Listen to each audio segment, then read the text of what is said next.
Hello everyone, it's me, and today, Toy Story, the fun, the love, and the dark lore. Let's go. These masters don't even realize they're alive. The toys are born into a system where the very fact that they are alive is kept in the closet. Previously on Film Theory. Whatever that child wants, that toy must oblige. Is it even possible to kill a toy? There is one other way this whole toy story could play out. A human versus toy total war.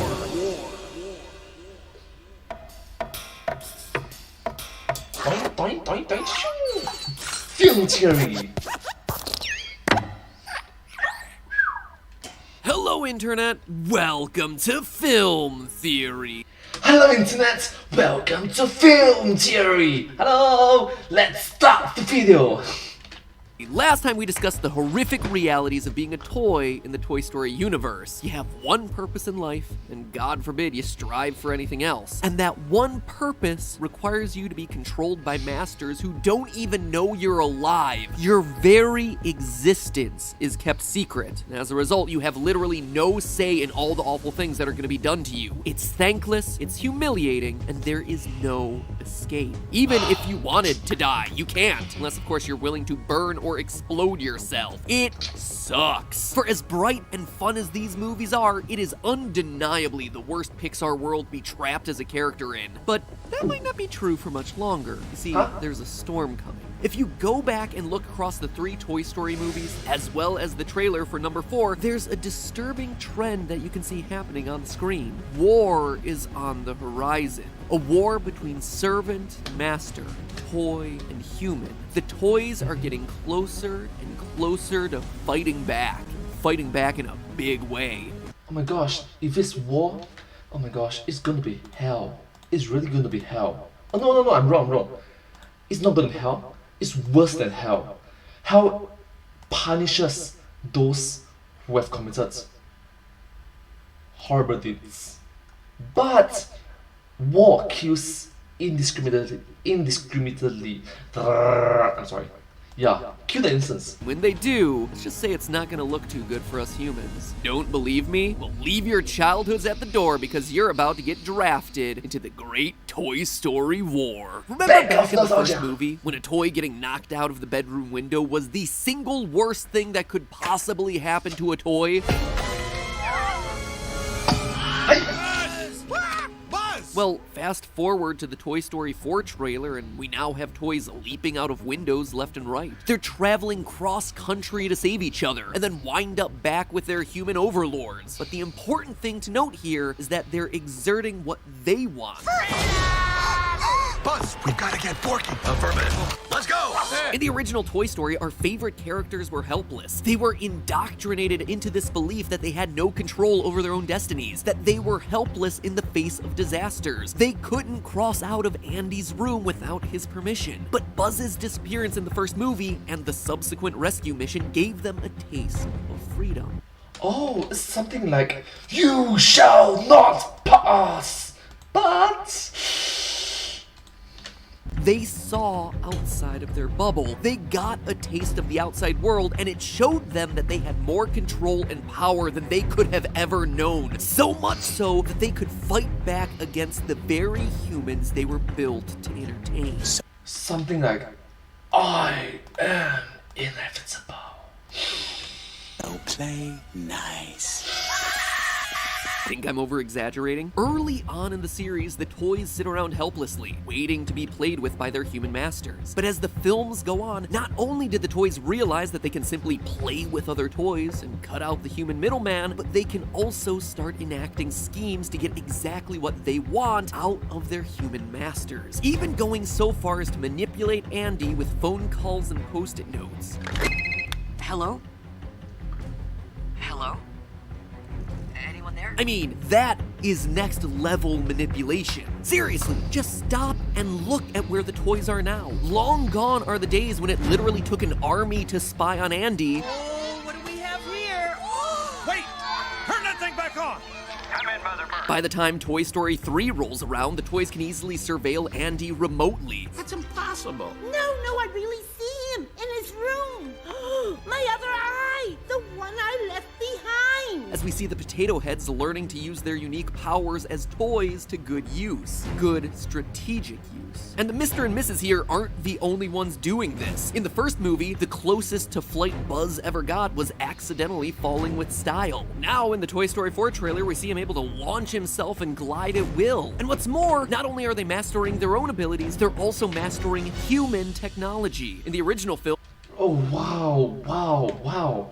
It's like a level up every single arc development. Interesting. these dum-dums could barely manage to put batteries into a walkie-talkie. No, turn him around, he's putting him in back. You're putting him in backwards. Plus is positive, minus is negative. Oh, let me. But by Toy Story 3, they're more tech-savvy than your parents. Who's Velocistar 237? Oh, that's just a dinosaur toy down the street. That's nothing. Let me.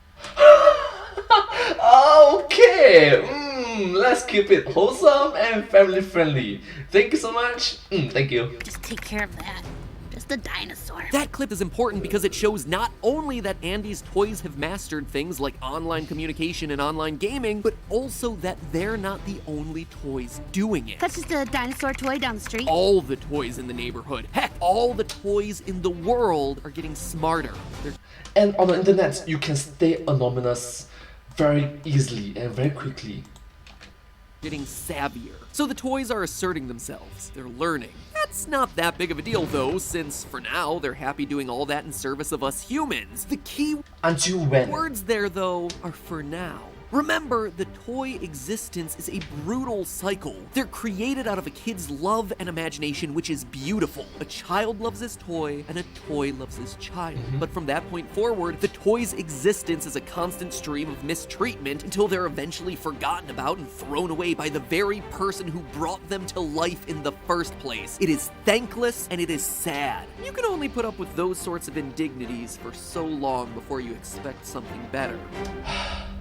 Now, in Toy Story 4, you can start to see the seeds of revolt being sown. Forky doesn't want to be a toy. Bo Peep is actively pursuing an independent life and trying to convince Woody to do the same. They're both characters who recognize the failure of the system they exist in and are looking to break the wheel. I'm going to break the wheel. Maybe let's not use that clip anymore. But Okay, I'm sorry there, girls. Sorry, Game of Thrones reference.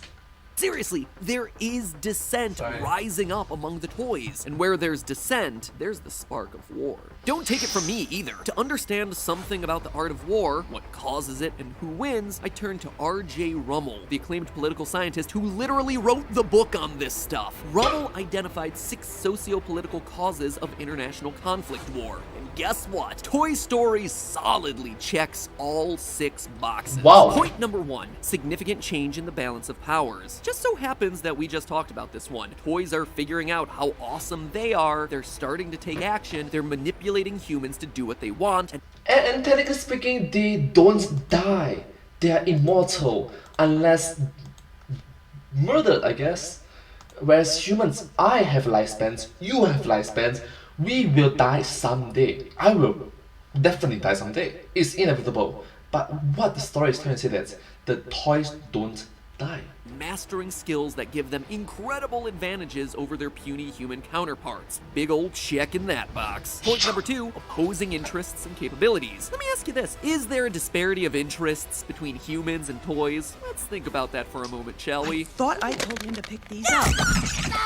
Woody's armrest. There's so much love. At their best, human owners grow up and lose interest in toys. At their worst, they torture and mangle toys into tiny pieces. There is no way for toys to win in this scenario. Humans want to grow up, and it's in a toy's best interests if they don't. Check next. Point number 3, contact and salience. What's this mean? Well, it basically just means, are the two groups aware of one another? In this case, almost no humans know about the sentience of toys, despite almost every household having them. Meaning that toys, who are very aware of their humans, have already fully infiltrated every corner of human existence.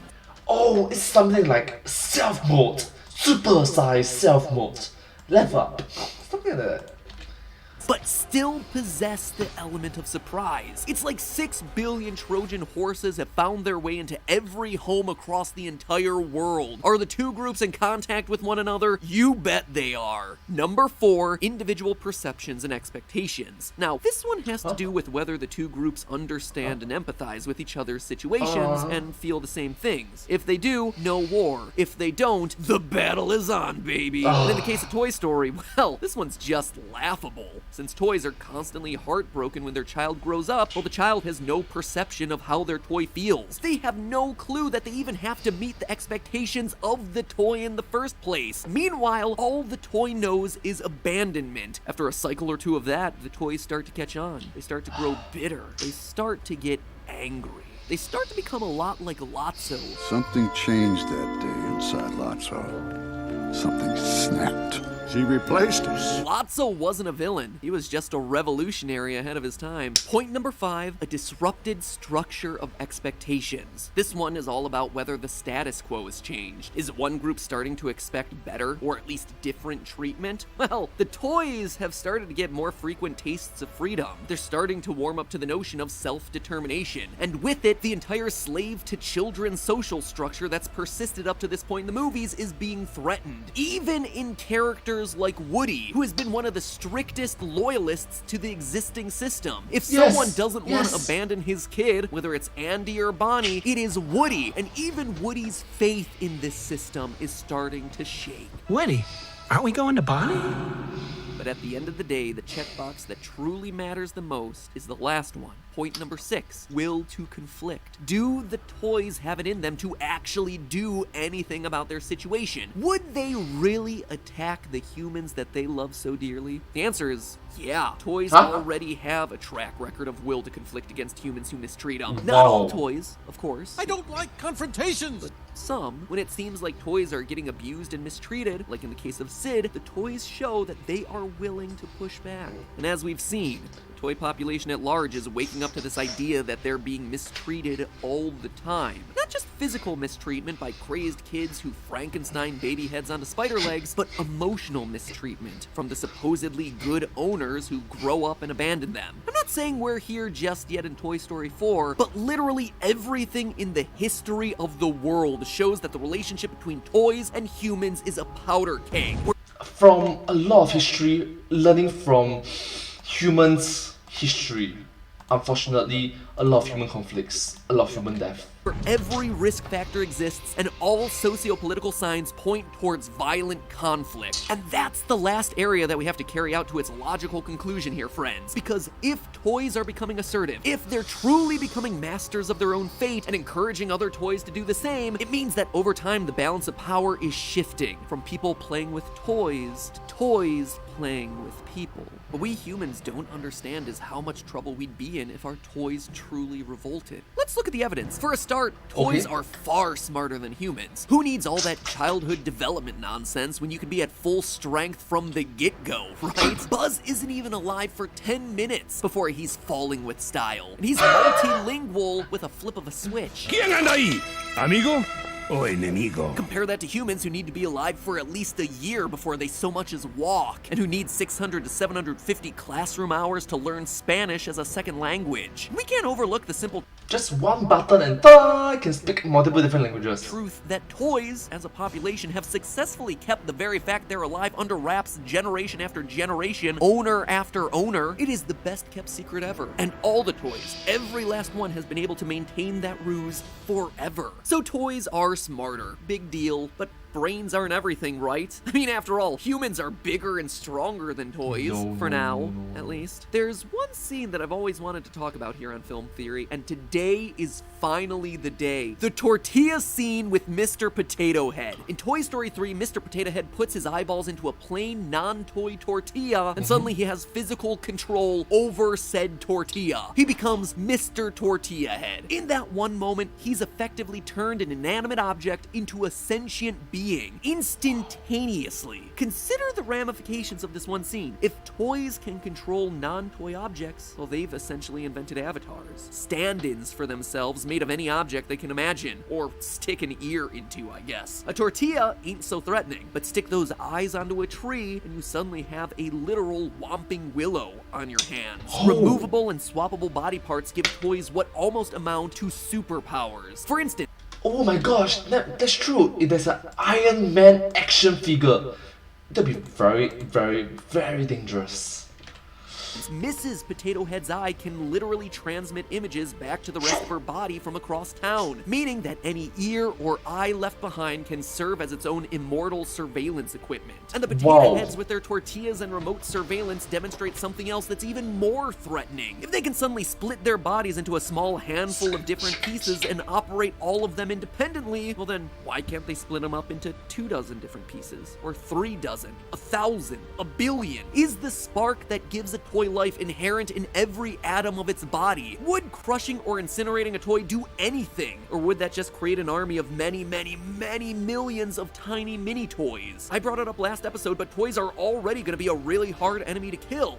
I also mentioned last time that maybe that you are thinking about it too much. I guess it's just a fictional story to spread love, enjoyment, and care for all, isn't it?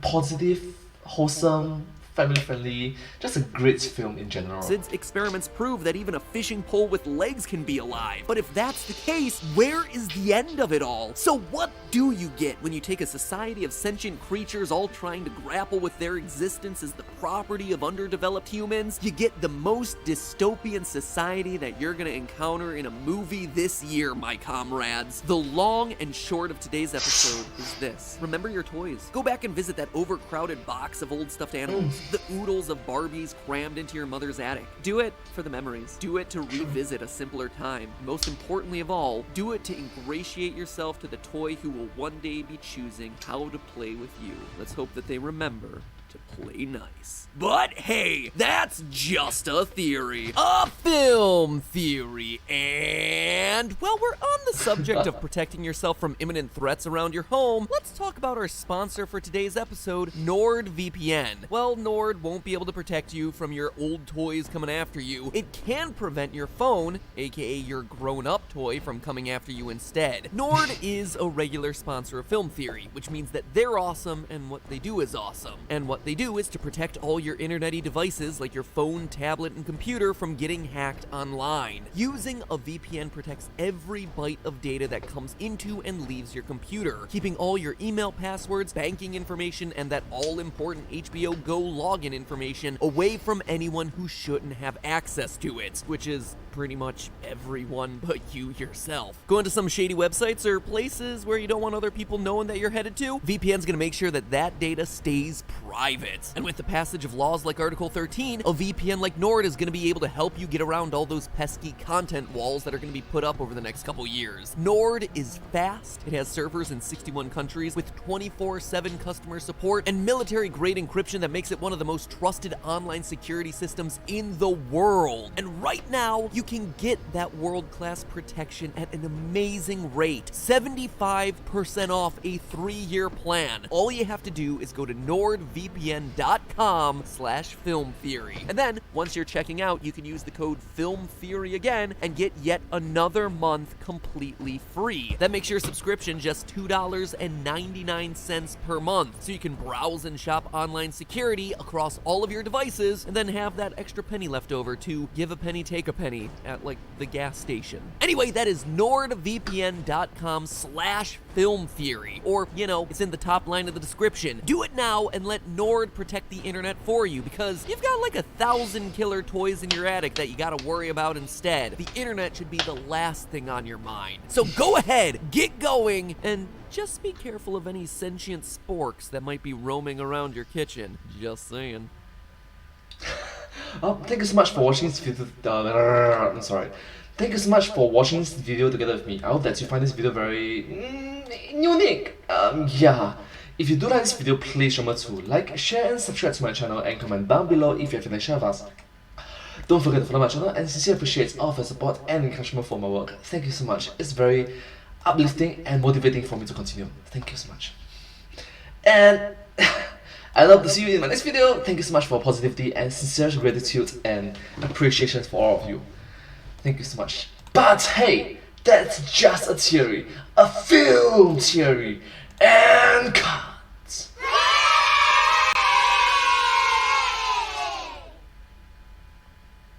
And I hope to see you all in my next video. Bye! I hope to see you all in my next video. Subscribe!